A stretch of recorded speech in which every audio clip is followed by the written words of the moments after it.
Hello students, मैं रंजना गीते आज की हिंदी की कक्षा में आपका बहुत बहुत स्वागत करती हूँ। बच्चों, पिछली कक्षाओं में आपने आपकी पाठ्य पुस्तक बसंत भाग 2 का पाठ 3 हिमालय की बेटियाँ पढ़ा था।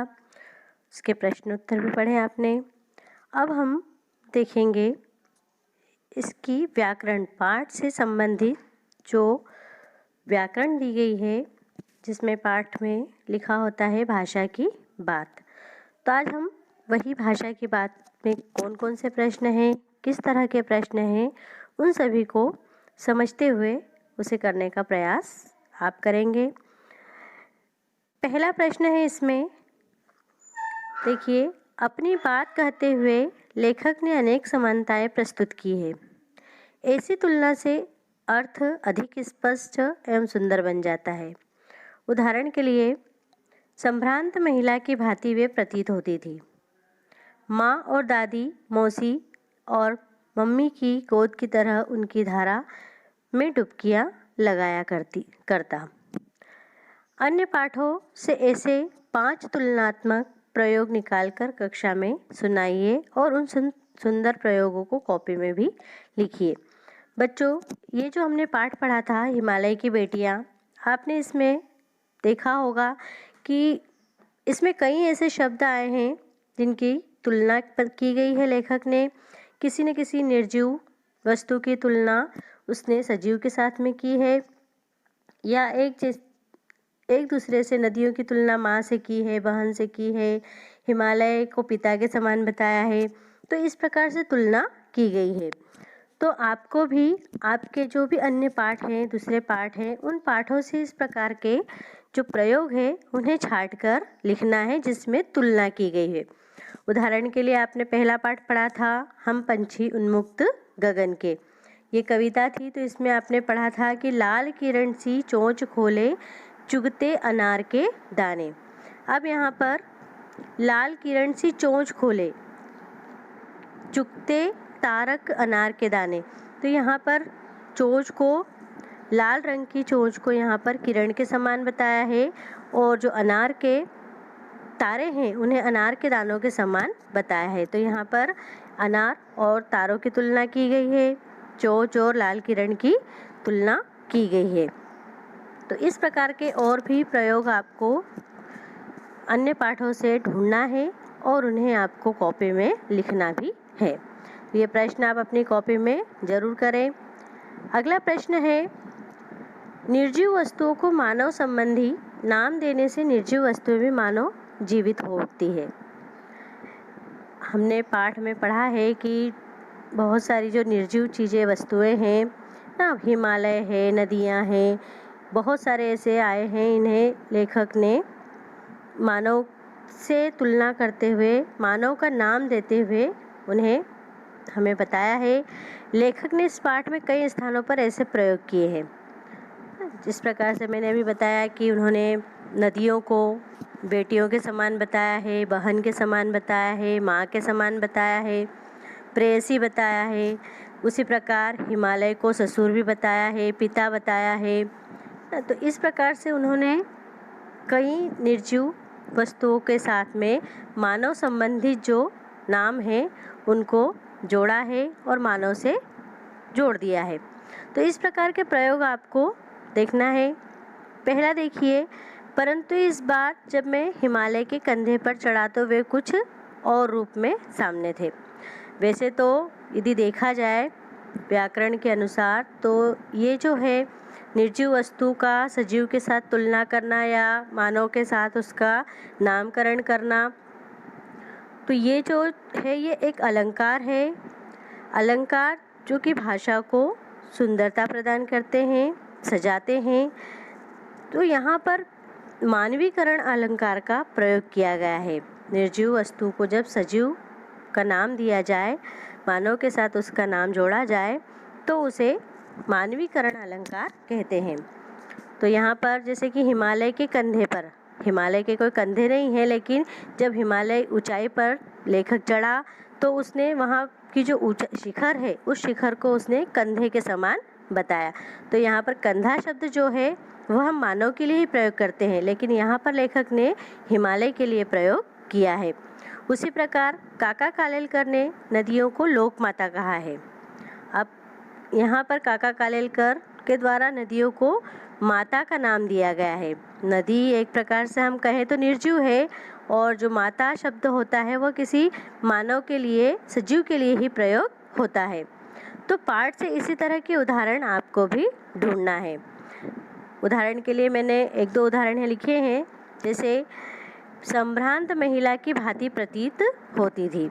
अब यहाँ पर नदियों को एक कुलीन महिला के समान बताया है। तो कुलीन महिला तो सिर्फ मानव जाति के लिए प्रयोग हो सकता है शब्द, लेकिन यहाँ पर यह शब्द नदी के लिए प्रयोग हुआ है। फिर नीचे एक और उदाहरण है, इनका उछलना और कूदना। इनका उछलना और कूदना, खिलखिलाकर हंसते जाना, इनकी भावभंगी, यह उल्लास कहाँ गायब हो जाता है। देखिए, उछलना, कूदना, खिलखिलाना, हंसना, भावभंगी, उल्लास, ये सारे जो शब्द होते हैं, ये सारे शब्द मानव के लिए ही प्रयोग होते हैं, लेकिन यहाँ पर इन शब्दों का प्रयोग नदी के लिए किया गया है। तो इसी प्रकार आपको भी जो मानवीकरण वाले शब्द है, पाठ से अन्य इस प्रकार के वाक्यों को ढूंढकर अपनी कॉपी में लिखना है। तो आप अपनी कॉपी में इस प्रश्न को भी करेंगे। अगला प्रश्न है, पिछली कक्षा में आप विशेषण और उसके भेदों से परिचय प्राप्त कर चुके हैं। बच्चों, कक्षा 6 में आप लोग विशेषण पढ़ चुके हैं और उसके प्रकारों को भी आपने पढ़ा है। तो देखिए, नीचे दिए गए विशेषण और विशेष संज्ञा का मिलान कीजिए। विशेषण शब्द दिए हैं और विशेष शब्द दिए हैं, इसका आपको मिलान करना है। थोड़ा सा मैं यहाँ पर आपको विशेषण एक बार फिर से रिवाइज करवाना चाहती हूँ। देखिए, विशेषण की परिभाषा, जो शब्द संज्ञा या सर्वनाम की विशेषता बताते हैं उन्हें विशेषण कहते हैं। संज्ञा सर्वनाम समझते हैं, और संज्ञा और सर्वनाम की जो विशेषता बताएंगे वही शब्द विशेषण कहलाते हैं। उदाहरण के लिए, काला कुत्ता भौंक रहा है। यहाँ पर वाक्य में हम देखें तो कुत्ता जो शब्द है वह संज्ञा है और उसकी विशेषता बता रहा है काला शब्द। कुत्ते की विशेषता क्या है? काला।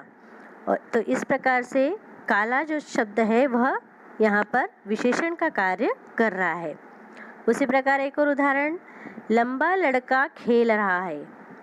यहाँ पर लड़का संज्ञा है और इसकी विशेषता लंबा शब्द बता रहा है, अर्थात लंबा जो शब्द है वह वाक्य में विशेषण कहलाएगा।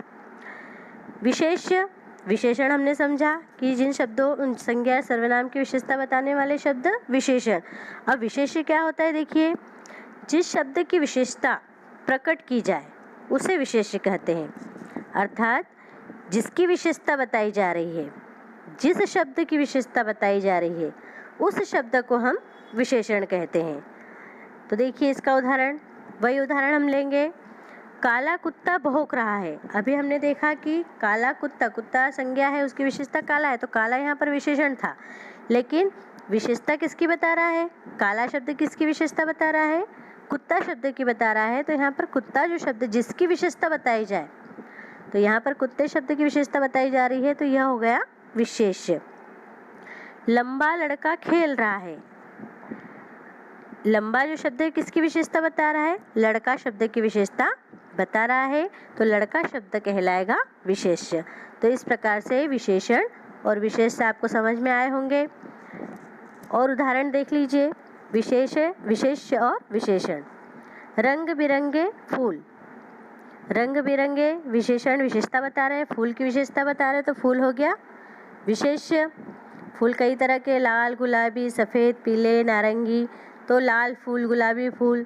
तो इस प्रकार से फूल की विशेषता बताने वाले शब्द विशेषण और फूल की विशेषता बता रहे हैं, इसलिए यह विशेष्य। फिर देखिए, रंग बिरंगी तितलियाँ, हरी भरी घास।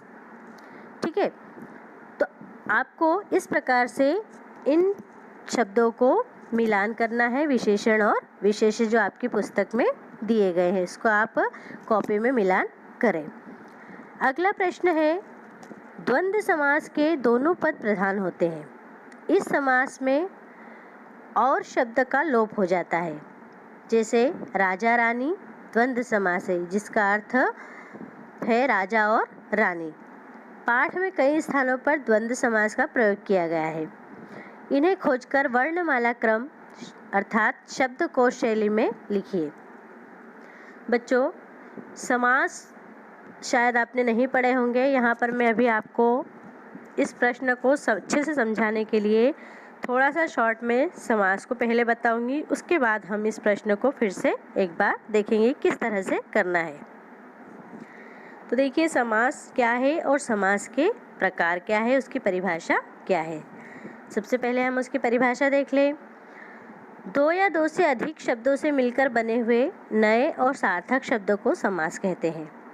जब दो शब्द या दो से अधिक शब्द मिलकर कोई नया ऐसा शब्द बनाए जिसका कोई न कोई अर्थ निकले, उसे हम समास कहते हैं। समास शब्द का अर्थ होता है छोटा करना, संक्षिप्त करना। यदि कुछ बड़ा 4 शब्दों में दिया है, 3 शब्दों में दिया है, उसको हम जब शॉर्ट में लिखते हैं, छोटे रूप में लिखते हैं, तो उसे हम समास कहते हैं। उदाहरण के लिए देखिए, राजा का पुत्र। अब यहाँ पर हम इसको शॉर्ट में इस प्रकार से लिखेंगे, राजपुत्र। तो राजपुत्र अब क्या हो गया, एक सामासिक पद हो गया, समास हो गया। जबकि राजा का पुत्र जो है यह समास विग्रह हो गया। सत्य के लिए आग्रह, सत्य के लिए आग्रह। यहाँ पर हम देख रहे हैं कि इसमें 4 शब्द दिए हुए हैं, लेकिन जब इसका हम सामासिक पद बनाएंगे तो ये छोटा हो जाएगा, सत्याग्रह। तो जब संक्षिप्त रूप में लिखते हैं तो इसे हम कहते हैं समास। समास के भेद या प्रकार। समास के 6 प्रकार होते हैं बच्चों। पहला है तत्पुरुष समास, दूसरा अव्ययी भाव समास, तीसरा कर्मधारय समास, चौथा द्विगु समास, पांचवा द्वंद्व समास और छठा बहुव्रीहि समास। इस प्रकार से समास के 6 प्रकार होते हैं। आज की कक्षा में हम सिर्फ आपको बताएंगे द्वंद्व समास, जो हमारे प्रश्न से संबंधित है। तो देखते हैं द्वंद्व समास और उसकी परिभाषा। द्वंद्व समास की परिभाषा इस प्रकार है, जिस समास के दोनों पद प्रधान होते हैं। समास में हमने पढ़ा कि 2 पद तो होते ही हैं और 2 से कभी कभी ज़्यादा भी होते हैं। तो जब दोनों ही पदों का महत्व बराबर होगा, जो पहले पद का महत्व है वही दूसरे पद का जब महत्व होगा, दोनों का महत्व बराबर होता है, तब वहाँ पर द्वंद्व समास होता है। और द्वंद्व समास की यह पहचान है कि जब हम इसे तोड़कर अर्थात विग्रह करके लिखते हैं तो इसके बीच में और को हम जोड़ते हैं। इसकी पहचान है कि जब किसी भी शब्द में और जुड़ा होता है, 2 शब्दों में एक जैसे महत्व वाले, तो वहाँ पर द्वंद्व समास होता है। कभी कभी या का प्रयोग भी होता है, तो ये योजक चिन्ह इसके बीच में लगाए जाते हैं और द्वंद्व समास की यही पहचान है। उदाहरण देखिए, दुख सुख, यहाँ पर बीच में योजक चिन्ह लगा हुआ है ना। विराम चिन्ह में आप जानते होंगे, बीच में जब 2 शब्दों के बीच में जब छोटा डैश लगाया जाता है तो उसे योजक चिन्ह कहते हैं। जब इस योजक चिन्ह को हटाकर लिखा जाएगा तो इस प्रकार से लिखेंगे, दुख और सुख। दिन रात, दिन और रात। भाई और बहन, राजा और रानी, राजा और प्रजा, माता और पिता। तो इस प्रकार से इस द्वंद्व समास में योजक चिन्ह का प्रयोग होता है और विग्रह करने पर और का प्रयोग होता है। देखिए, अब हमें इस प्रकार के योजक शब्द वाले जो कि द्वंद्व समास के उदाहरण होते हैं, उसे आपको पाठ से छांटना है, इस प्रकार के शब्दों को। और वर्णमाला क्रम, जब हम वर्णमाला लिखते हैं और उस क्रम में जिस प्रकार जो शब्द जिस क्रम में आते हैं उसी क्रम में आपको इनको लिखना है। ये प्रश्न आप अपनी कॉपी में जरूर करें। अगला प्रश्न है, नदी को उल्टा लिखने से दीन होता है। कई बार हम ऐसे करते हैं कि कभी हम शब्दों को उल्टा करके भी देखते हैं कि उससे क्या शब्द बनता है। जैसे नदी शब्द है तो नदी को उल्टा किया तो दीन शब्द बन गया। अब दीन शब्द, नदी का तो अर्थ निकल ही रहा है, लेकिन दीन शब्द का भी अर्थ निकल रहा है। दीन का अर्थ होता है गरीब। आप भी 5 ऐसे शब्द लिखिए जिसे उल्टा लिखने पर सार्थक शब्द बन जाए। अब आपको अपनी कॉपी में ऐसे 5 शब्द लिखना है जिन्हें उल्टा करने पर लिखें तो वह सार्थक बन जाए, अर्थात ऐसे शब्द बने जिसका कोई न कोई अर्थ जरूर निकले। बिना अर्थ वाले शब्द नहीं लिखना है, उसे हम निरर्थक कहेंगे। आपको सिर्फ सार्थक अर्थ ही लिखना है। प्रत्येक शब्द के आगे संज्ञा का नाम भी लिखिए। अब आपको जो भी शब्द बनेगा उस शब्द से कौन सी संज्ञा बन रही है उसे भी आपको लिखना है। जैसे नदी शब्द है, नदी हम जानते हैं कौन सी जातिवाचक संज्ञा है, और इससे जो शब्द बना है उल्टा करने पर दीन शब्द बना है, तो दीन शब्द जो है वह भाववाचक संज्ञा हो गया है। तो आप जब भी नए शब्द बनाएंगे तो आप उसकी संज्ञा जरूर लिखें। एक उदाहरण और मैं बता देती हूँ। जैसे आप लिखें शब्द भला। भला शब्द को जब आप उल्टा करेंगे तो इसका निकलेगा अर्थ इसको हम लिखेंगे लाभ।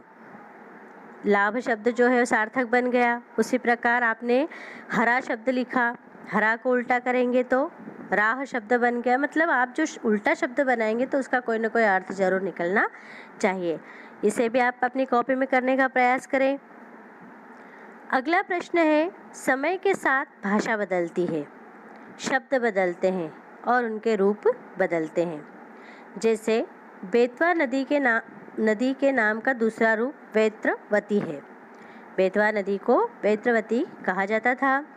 नीचे दिए गए शब्दों से ढूंढकर इन नामों के अन्य रूप लिखिए। यहाँ पर नाम दिए हैं सतलुज, रोपड़, झेलम, चिनाब, अजमेर, बनारस।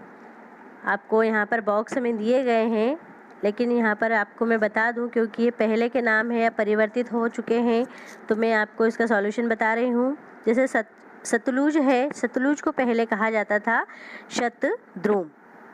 रोपड़ रूपपुर, झेलम विस्तता, चिनाब विपाशा, अजमेर अजयमेरू, बनारस वाराणसी। आप इसे करने की आवश्यकता नहीं है, आप अपनी कॉपी बुक में मिलान कर लें, आपकी बुक में दिया गया है। अगला प्रश्न है प्रश्न नंबर 7। उनके ख्याल में शायद ही यह बात आ सके कि बूढ़े हिमालय की गोद में बच्चियां बनकर ये कैसे खेला करती थी। उपर्युक्त पंक्ति में ही के प्रयोग की ओर ध्यान दीजिए। ही वाला वाक्य नकारात्मक अर्थ दे रहा है। एक बार देखिए, उनके ख्याल में शायद ही यह बात आ सके, मतलब यदि हम इसको नकारात्मक रूप लिखेंगे तो उनके ख्याल में यह बात नहीं आएगी। इस प्रकार से हम इसे लिखेंगे, नहीं का प्रयोग आएगा इसमें, तो इसका अर्थ जो है वह नकारात्मक निकल रहा है। इसी प्रकार नकारात्मक प्रश्नवाचक वाक्य कई बार नहीं के अर्थ में इस्तेमाल होते हैं। कई बार ऐसे प्रश्नवाचक शब्द होते हैं जो कि नकारात्मक होते हैं, नहीं का अर्थ देने वाले होते हैं। उसमें नहीं शब्द का प्रयोग नहीं होता है, लेकिन फिर भी वह नकारात्मक अर्थ देते हैं। उदाहरण के लिए, महात्मा गांधी को कौन नहीं जानता। महात्मा गांधी को कौन नहीं जानता, तो सामान्य यदि हम वाक्य देखेंगे इसका अर्थ ये निकल रहा है कि महात्मा गांधी को हर कोई जानता है। दोनों वाक्यों के समान ही 3 उदाहरण सोचिए और इस दृष्टि से उनका विश्लेषण कीजिए। जैसे बापू को कौन नहीं जानता, अर्थात हर कोई जानता है।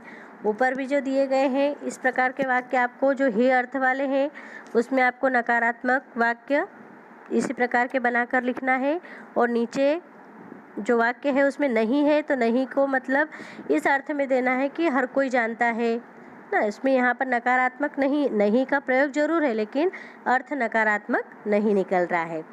तो मेरे हिसाब से आपको ये सारे प्रश्न समझ आए होंगे और इन्हें आप अपनी कॉपी में अवश्य करें। आपको पाठ को अच्छे समझने के लिए बच्चों, पाठ को आप रीडिंग करें, ध्यानपूर्वक रीडिंग करें, उन शब्दों को अंडरलाइन करें जो आपको समझ नहीं आ रहे हैं, उन्हें समझने का प्रयास करें। तो ये आपकी आज यहाँ पर पाठ 3 हिमालय की बेटियाँ पूर्ण होता है। Thank you.